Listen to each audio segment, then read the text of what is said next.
and welcome back to Publishing Power Play. I am here with a really exciting guest today, and he's going to teach you all the secrets that cover stars are doing to get published on magazines. I'm here with James Patrick. He is an internationally published photographer with over 700 magazine covers, including some of my favorites on our covers. He's a best-selling author, podcast host, and marketing strategist. James works with professionals to help them increase their awareness, leveraging the power of earned media to grow their revenue. He also works with people like me, right, who bring tons of people for photo shoots. Again, over 700 covers, including several of my absolute favorites. And he's here to tell you some of the secrets that he teaches in his coaching to help people get those coveted cover spots. And before I let you start talking, James, let me just say why those cover spots are so coveted. We only get one each issue. I get 12 a year. That's it, to make somebody really shine. But I have tons of inside space, right? And I can expand that inside space, but I can't expand my cover space. So they're coveted. And James has the secret of how you're going to get on those covers. Tell us some of your secrets, James, and welcome to the show. Well, I appreciate you having me on. Any chance I get to chat with you, Jana, it's always a better day for me. When we think about the value of earned media, landing something with the goal of it amplifying your brand or driving awareness or potentially generating leads for your business, I mean, it's very easy to understand why the cover is as coveted as it is, simply because it is what a publication is assessing as their most important feature, the feature that they feel sells that brand the best, so much so that they are willing to put it up against other competing titles on a newsstand, and they feel that your story, your brand, your whatever it is strong enough to compete in an open marketplace. So there's that extra bit of clout and marketability that comes with that cover asset. So I think that's why it is so desired or coveted. But really, I think before we go into this process of trying to land a cover, let's identify why it is we want earned media to begin with, because there can be a couple different goals, and your goals can and should dictate which covers you are trying to land. Because the media industry in some ways has contrasted. And when I say contrasted, a lot of newsstand publications have pulled back. Either they're no longer in publication or they are publishing less issues per year. And in other ways, the media landscape has expanded. We now have more independent publications produced than I think ever before in history. So the quantity sum of all the media outlets has actually gone up, but it looks a lot different than it did, let's say, 10 years ago or 15 years ago. The landscape shifted. So identifying why you want to land a feature can help you decide where you're going to prioritize your efforts. And I think really it falls into three goals. One of the goals could be vanity, and there's nothing wrong with vanity. Hey, I would love to see myself on the cover of, I don't know, Entrepreneur Magazine. That'd be delightful for me. Now, is that desire strong enough for me to really put forth a huge effort to do so? Not yet. So not that big of a goal for me, but for some, it might be the primary driver. Okay, it's vanity. So then target the outlets that are going to help you achieve that desire, and that's your focus. The other two goals seem similar, but there's a little bit of difference, and those two are authority and lead generation. Now, authority means I land a feature that amplifies my status as a subject matter expert within my field. So, for example, I had an article published in Entrepreneur Magazine, and I could point to that, and that further establishes my resume, my clout, the trust and credibility that I have with my audience, because I've essentially been verified or vouched for by this very high-end media outlet within my industry. But the other was lead generation, where I land a media feature with the intention that it is going to bring prospective clients into my ecosystem where I can nurture them and then potentially convert them into paying clients. So Could those be the same publication? Yes, but not always. So let's go back to that aforementioned example of Entrepreneur Magazine. Are the readers of Entrepreneur Magazine going to end up hiring me? Probably not. They're probably exactly where I am. Okay, let's look at the health and wellness space. There are publications within the health and wellness space that I would classify as an industry magazine, meaning the people who primarily read this magazine, who pick this magazine up, are already in the industry. So chances are it's your competitors who are picking up the magazine and reading the magazine, not your prospective clients. So I've had clients land features with top health and wellness publications who did not generate any leads, but it was great for their clout. It was great for their authority. And then they land a feature in a local magazine, or they get featured on the local news, and their lead generation goes through the roof simply because they got in front of their target demographic that they are trying to onboard as clients. So I think that's a great place to start is, what are my goals? What is it I want to achieve with earned media? And that will help you identify the media outlets, whether it's magazines or podcasts or TV or radio or podcasts that align with your goals. That was amazing, because I do have people who come and they don't know, first of all, the power of being on a cover, why they're on the cover, and what to do with that, which is why the only reason I still coach is to coach only my covers. I want them prepared for that. I want them to know how to get a return on investment, who their target market is, and how they're going to recoup from that amazing release. Because what I tell them all the time, James, is you're on the December cover. What happens January 1st? Our new cover comes out. Yesterday's news. Nobody remembers who was on the cover 2 months ago. So you have to do that. You have to do the work to make that stick, to make that happen, to keep pushing forward for more covers, or whatever that outcome was for you when you were on the cover to achieve. So when you're looking for people for your covers, what are you looking for? Because you have this beautiful magazine. I love that you put out on social media. Which cover do you prefer? I would never do that. But I love that you did, because I'm like, I don't want too many opinions. To be honest, that was it's so funny you mentioned that. We knew which cover we were running, or I should say we thought we knew which cover we were running, but because our audience overwhelmingly chose something else, we realized we were wrong. But I will say this, it was the photo I wanted to begin with, so I got that one over on my editor. So I love it. Here's the thing I fight all the time. Like, you have a very cutting edge magazine and cover, and mine competes with Home and Garden, right? It's more healthy and holistic, and yours is more fitness and cutting edge and, very motivating, by the way. And I just don't think I could do that to put it out there and then make changes, because it's hard. But when you're looking for that cover person to represent your issue. And I also want to talk about the coaching, because James runs a Get Published Now program. Do you do that annually, or is it twice a year? Once a year? Mm-hmm. It is phenomenal. And I don't know what time of the year you do that, but it is like amazing. There isn't very many people that I talk to in the industry who hasn't talked about it. So they have either learned something from it, catapulted off of it, connected with me through it. So I want you definitely to talk about Get Published Now as well. Yeah, absolutely.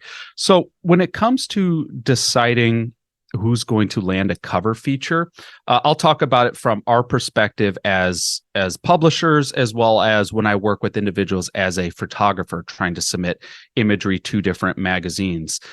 There's no one path that is the perfect path to land a magazine cover, and the closest path that you could get to perfection is to establish unbelievably strong relationships with the staff of that publication. And the way you do that is by being a valuable asset to that media outlet.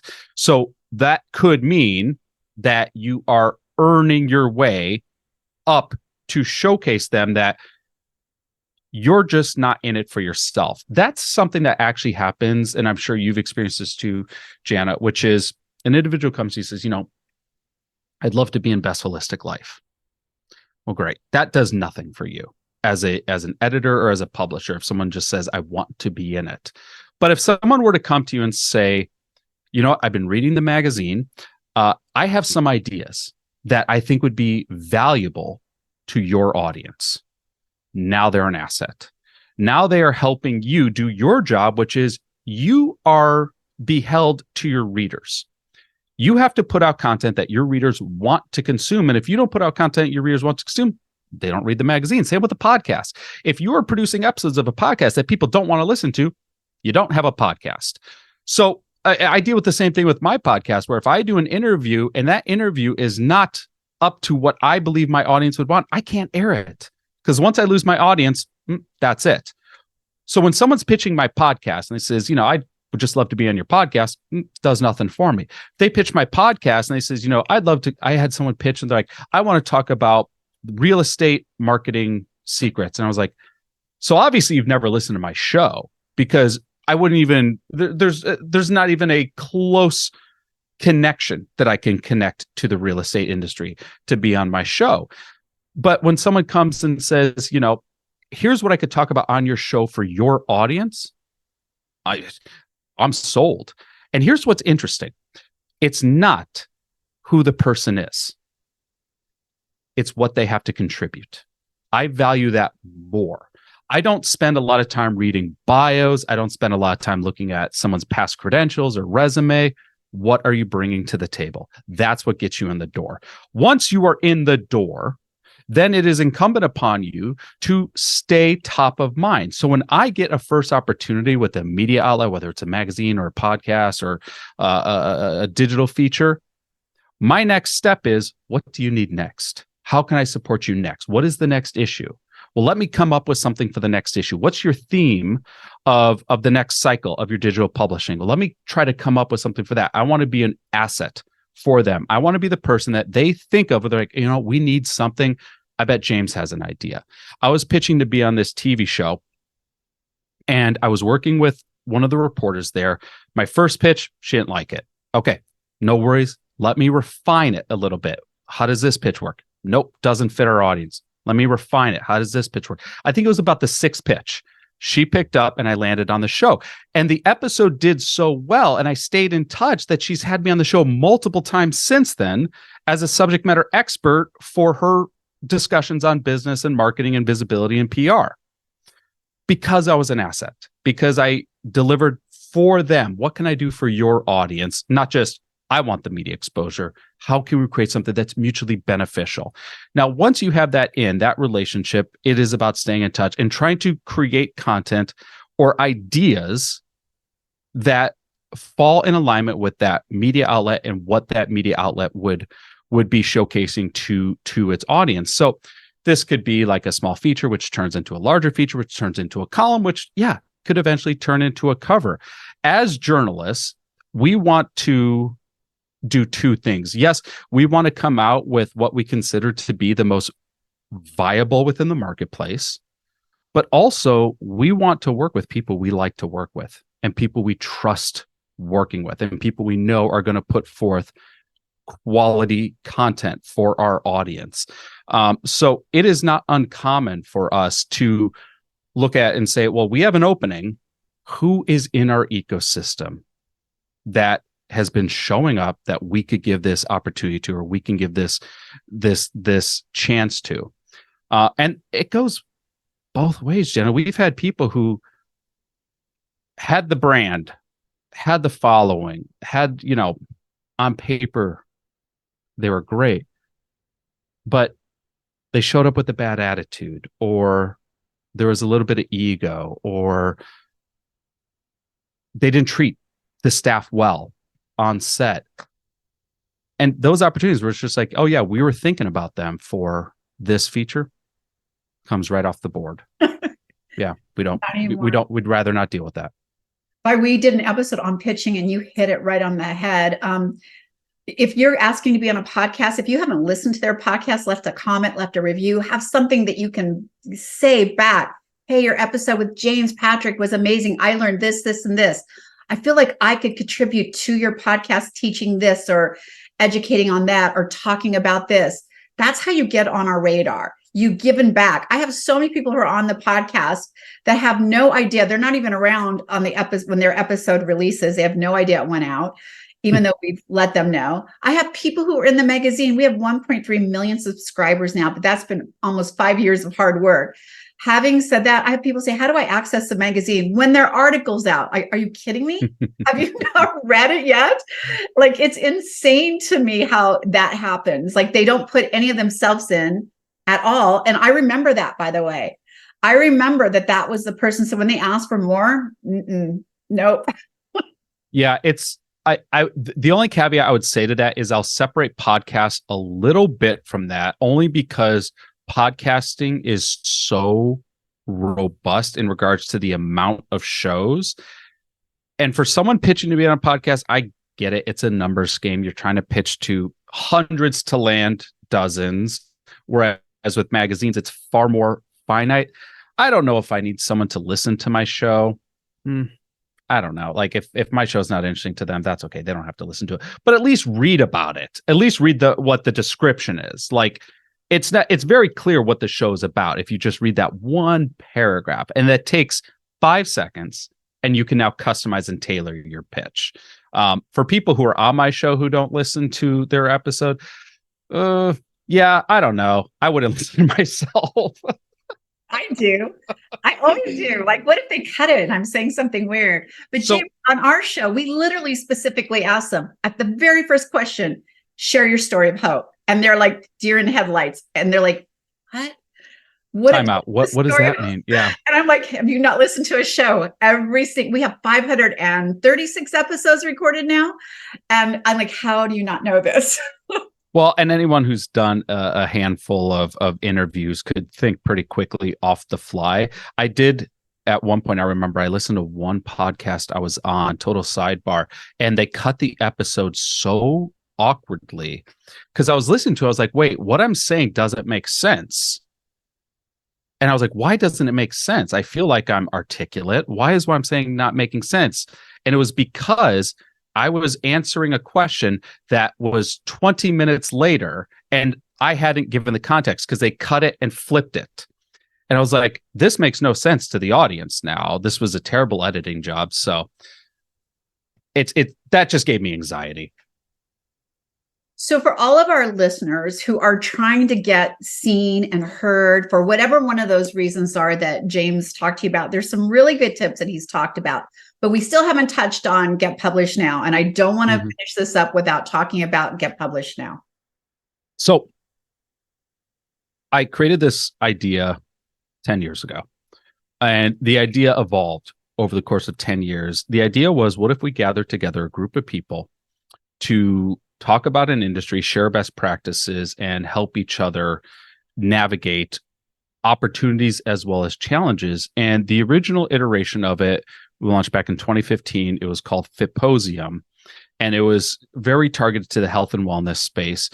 And we had 50 people in a room that we just worked and strategized together to figure out how we can improve one another's businesses. The following year, we tripled it, had 150. After that, 200, and then 300, and then 354.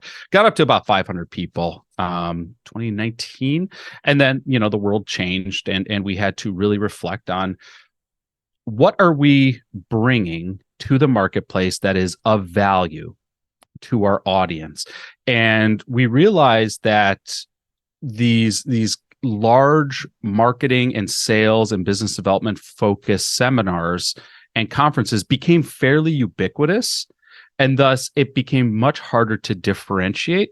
So we decided to get extraordinarily granular and focused on specific tactics and strategies that our attendees could implement to increase brand awareness and to generate leads for their business.